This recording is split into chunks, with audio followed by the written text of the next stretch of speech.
ఇండియాలోనే అత్యధిక రెమ్యునరేషన్ తీసుకుంటున్న సింగర్స్ ఎవరో ఈ షాట్ లో తెలుసుకుందాం. ఏఆర్ రెహమాన్ గారు ఇండియాలోనే అత్యధికంగా రెమ్యునరేషన్ తీసుకుంటున్న సింగర్ గా ఉన్నారు. మ్యూజిక్ డైరెక్టర్ గా చేస్తూనే పాటలు కూడా రెగ్యులర్ గా పాడుతూనే ఉంటారు. ఏఆర్ రెహమాన్ గారు ఒక పాట కోసం 3 కోట్ల వరకు రెమ్యునరేషన్ తీసుకుంటున్నారు. శ్రేయా ఘోషల్ గారు ఒక పాట కోసం 25 లక్షల వరకు రెమ్యునరేషన్ తీసుకుంటున్నారు. ఏ లాంగ్వేజ్ లోనైనా ఎలాంటి సాంగ్ అయినా చాలా ఈజీగా పాడగలిగే ఒకే ఒక సింగర్ శ్రేయా ఘోషల్ గారు. ఫేమస్ సింగర్ సునిధి చౌహాన్ గారు ఒక పాట కోసం 18 నుండి 20 లక్షల వరకు రెమ్యునరేషన్ తీసుకుంటున్నారు.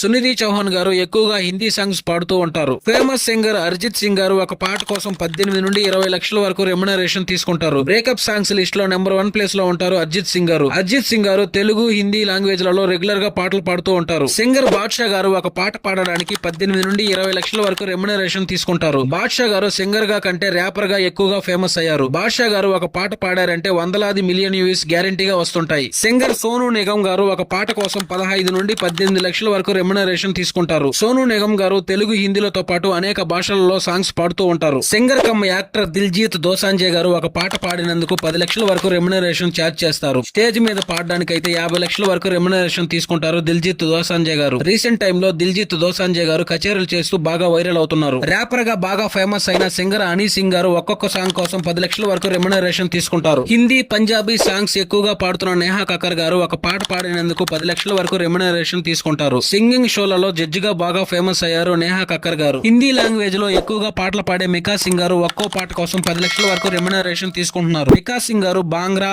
పాప్, మూవీ సాంగ్స్ తో బాగా ఫేమస్ అయ్యారు.